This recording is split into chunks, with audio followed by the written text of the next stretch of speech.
Live in downtown Detroit, Local 4 live stream with Jason Carr starts now. Good morning. Good morning to you. How are you, John? I'm doing well, well rested. Well rested from the weekend. Happy Monday, out of my Monday moanin' mind, as Bob Talbert used to say in the Free Press. Off to a busy start here in the digital space of the Local 4 newsroom. Let's lead with that all-important topic, yoga pants. Lululemon. Well, not just Lululemon. Not just any yoga pants, to be certain. Alan Sorrentino is a regular dude. He's in hot water after writing a letter published in the Barrington Times on the subject of yoga pants. Not since the miniskirt has there been something worn by so many women who should never have it on in the first place. On mature adult women, there is something bizarre and disturbing about the appearance they make in public. More than 300 people went to this guy's house in Rhode Island, marching in their yoga pants to protest the letter. Sorrentino claims he has received death threats, and he intended this as a joke. That's what I was reading. It was more satire of a joke. He's claiming, or yeah, something along those lines. He was only kidding, tongue in cheek. I don't know. To the editor, the absolute worst thing to ever happen in women's fashion. You know, I don't want to say I agree with him, but yoga pants maybe are for doing yoga. I don't wear sweats unless I'm working out.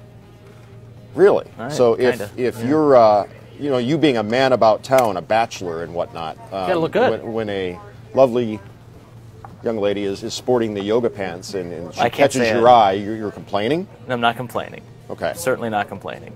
But the way you dress is showing respect for the people around you and the seriousness in which you take the event you're participating. Well, you wouldn't go play basketball in a tuxedo. You start espousing that in Birmingham, somebody's going to run over you with their Land Rover. Yeah, well, I just got to... The ladies of leisure in Birmingham, the ladies of leisure, that's all they wear is athleisure. I'm right? I mean, if you had $1 for every lady of leisure in Birmingham that's wearing yoga pants, you'd be a rich man. You'd be able to buy a Range Rover. Everyone said, I'm looking at the comments, everyone loves their yoga pants. Yoga pants.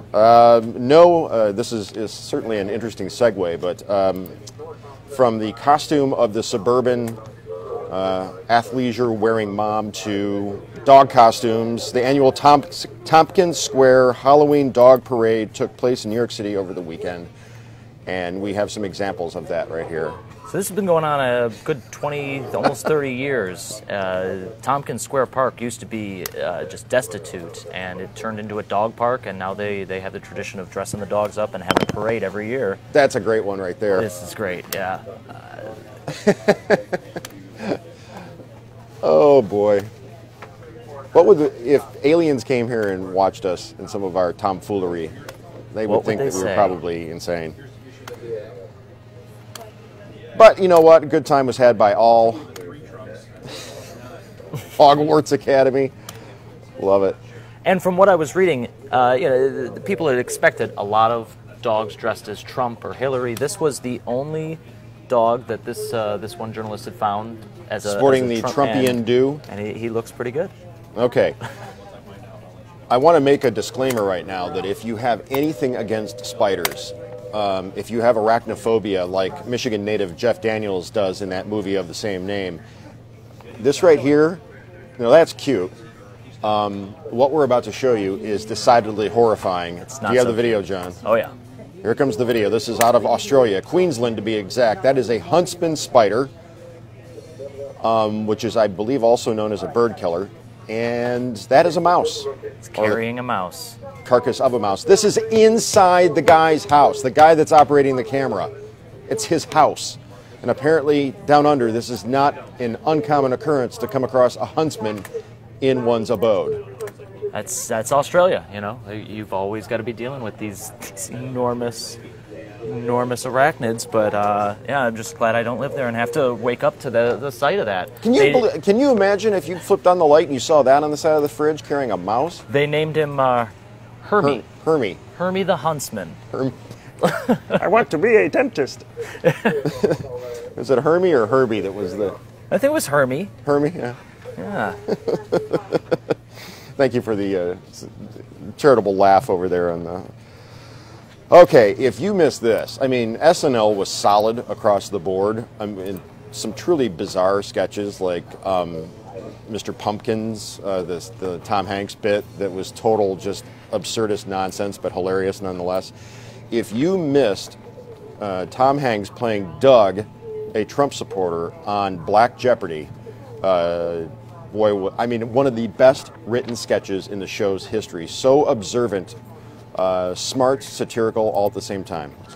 Let's go with they out there saying for 200. Okay, the answer, they out here saying the new iPhone wants your thumbprint for your protection. Oh, okay then, Doug. What is, I don't think so. That's how they get you. Yes!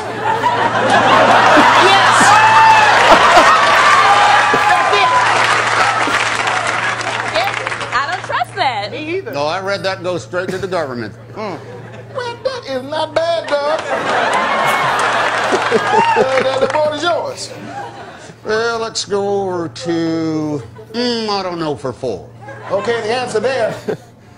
The whole skit is just spot on. Maybe whites and blacks have a lot more in common than we understand or appreciate. If you have the time, if you want a laugh, one that is sharply written and very intelligent in its observance of race relations, then you do a lot worse than going to look up Black Jeopardy. I tweeted in real time that the writer deserves an Emmy for racial harmony, and it turns out I wasn't alone. I mean, I got a lot of responses for just that one tweet.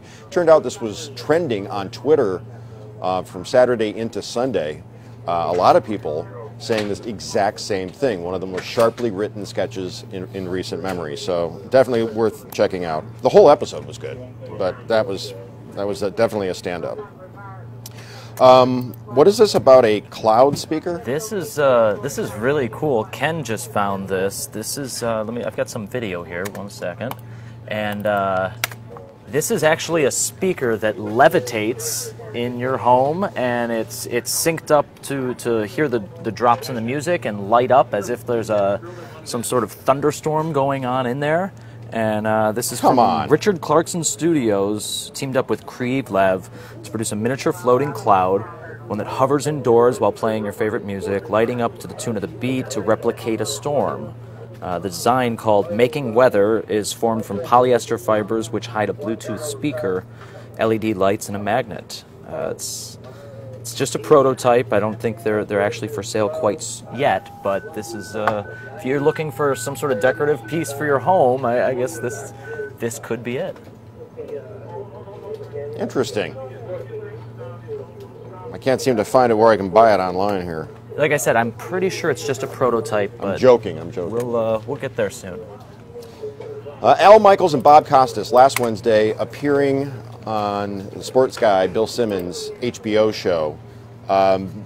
Cool to see them side by side, by the way. I mean, if you were like me, when I was growing up, I was an aspiring everything, stand-up comedian, aspiring sports broadcaster, aspiring talk show host. Al Michaels, I'm looking at Steve Garagiola right now. Al Michaels and Bob Costas sitting with the sports guy on HBO talking everything. It was really good. Yeah, it's worth checking out. Anyway, they were talking about the current state of the NFL, the sorry state of the NFL. Amid other things, they were cutting up, making each other laugh, trying to top each other with how important they are. Talking about how there's not likely to be sportscasters of their ilk again because of the fragmentation of the media and local versus national and that sort of thing. It's definitely worth checking out on the replay.